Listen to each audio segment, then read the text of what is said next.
أعوذ بالله من الشيطان اللعين الرجيم. بسم الله الرحمن الرحيم. الحمد لله رب العالمين. الصلاة والسلام وتحية والإكرام على النبي المكي المدني القرشي الهاشمي الأبتهي مولانا ومولا الثقلين جد الحسن والحسين بالقاسم محمد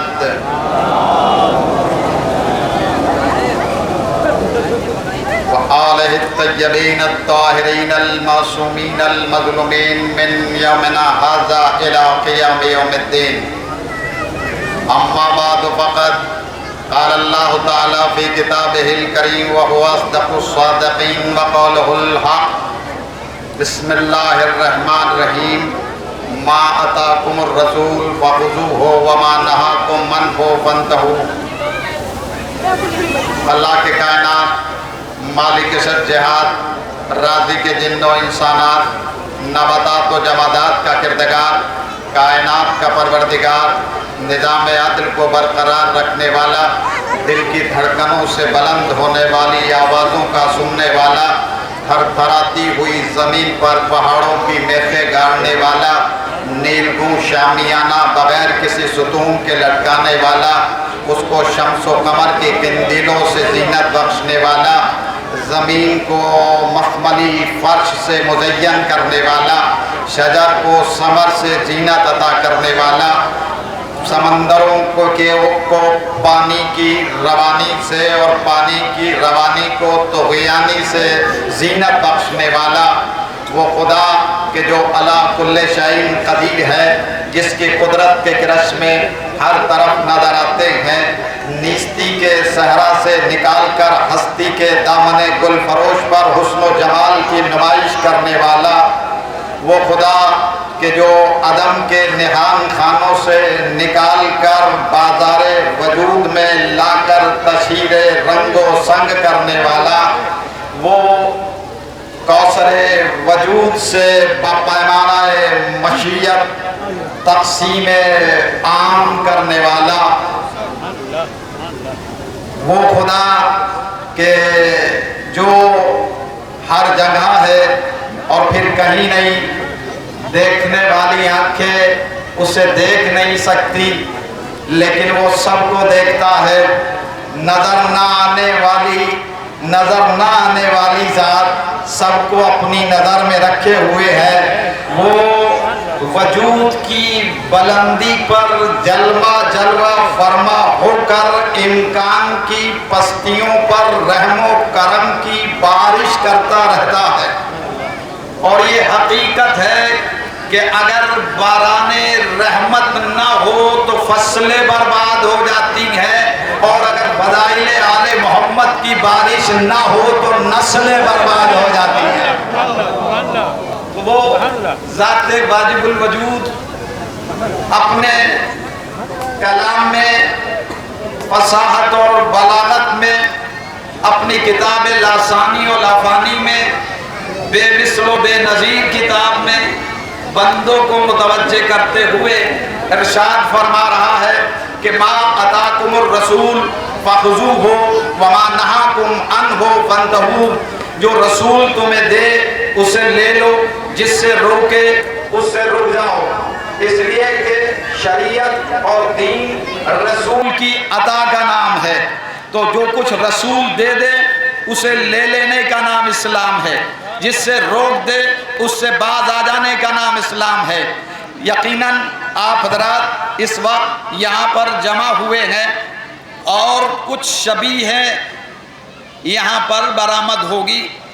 ایک بے وطن کی ذات جس نے ہر وطن والوں کو سلیقہ زندگی اور طریقہ بندگی عطا کر دیا ہے کہ وہ ایک مختل اس نے سجایا ایک کربلا کی سرزمین پر۔